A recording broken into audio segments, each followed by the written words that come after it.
Haiku dictation 100 शब्द प्रति minute start. 1780 में बंगाल में श्रीरामपुर मिशन की स्थापना की गई और धार्मिक प्रचारकों ने भारतीय जनता में यह प्रचार करना आरंभ किया कि हिंदू सामाजिक व्यवस्था के विविध क्षेत्रों में विशेष रूप से बाल विवाह, बहु विवाह, बालिकाओं की हत्या, सती प्रथा, विधवा विवाह संबंधी निषेधों जैसे क्षेत्रों में सुधार किए जाने की आवश्यकता है। चार्टर एक्ट 1813 के अंतर्गत शिक्षा के विकास का प्रावधान किया गया तथा ईसाई मिशनरियों द्वारा किए जाने वाले कार्य को स्वीकृति प्रदान की गई। ईसाई मिशनरियों द्वारा पाश्चात्य शिक्षा के प्रसार पर बल दिया गया।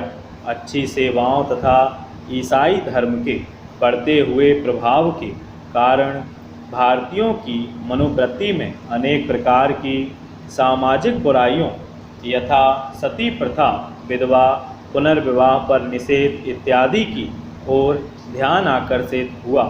यद्यपि श्रीरामपुर के मिशनरियों ने सती प्रथा के विरुद्ध कार्य करना प्रारंभ कर दिया था। आज भी राजा राम मोहन राय पहले भारतीय थे जिन्होंने इस दिशा में आंदोलन चलाया। राजा राम मोहन राय ने जातीय विभेदों एवं सती प्रथा को समाप्त करने की सलाह दी। एक धार्मिक प्रचारक, शिक्षा शास्त्री एवं समाज कार्यकर्ता के रूप में उन्होंने भारतीय सामाजिक व्यवस्था को अत्यधिक प्रभावित किया। सती प्रथा के विरोध में उनका पहला लेख 1818 में प्रकाशित हुआ।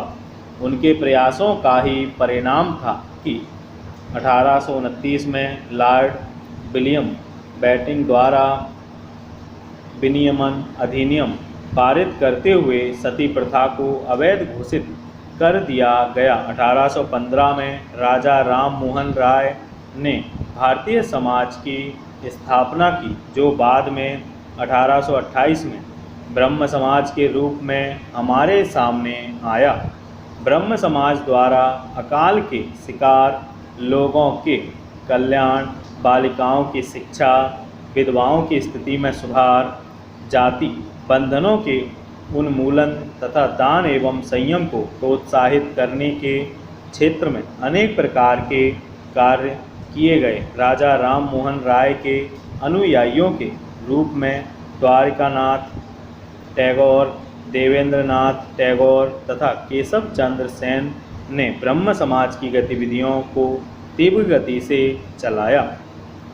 1894 में हिंदू बालिकाओं के लिए पहली शिक्षा संस्था स्थापित की गई। 1893 में केशव चंद्र सेन ने महिलाओं की शिक्षा के कार्य को और आगे बढ़ाया।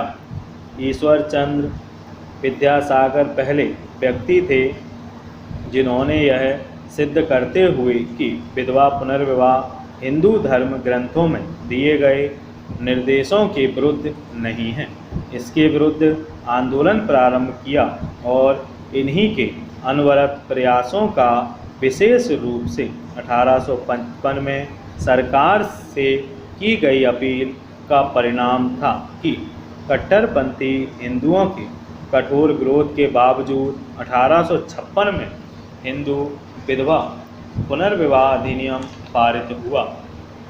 न्यायाधीश रानाल्डे ने विधवा पुनर्विवाह के लिए घनीभूत प्रयास किए और 1861 में विधवा विवाह समिति की स्थापना की। उन्होंने 1870 में सार्वजनिक सभा की स्थापना में भी सहायता प्रदान की। शशिपदा बनर्जी ने भी महिलाओं की शिक्षा एवं विधवा पुनर्विवाह को प्रोत्साहित करते हुए उनकी स्थिति में सुधार लाने का प्रयास किया। वे ऐसे व्यक्ति थे जिनकी कथनी एवं करनी में कोई अंतर नहीं था।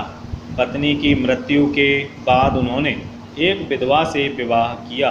उन्होंने दलित वर्ग के उत्थान के लिए उस समय प्रयास किए, जबकि यह बात लोगों के मस्तिष्क में भी नहीं थी।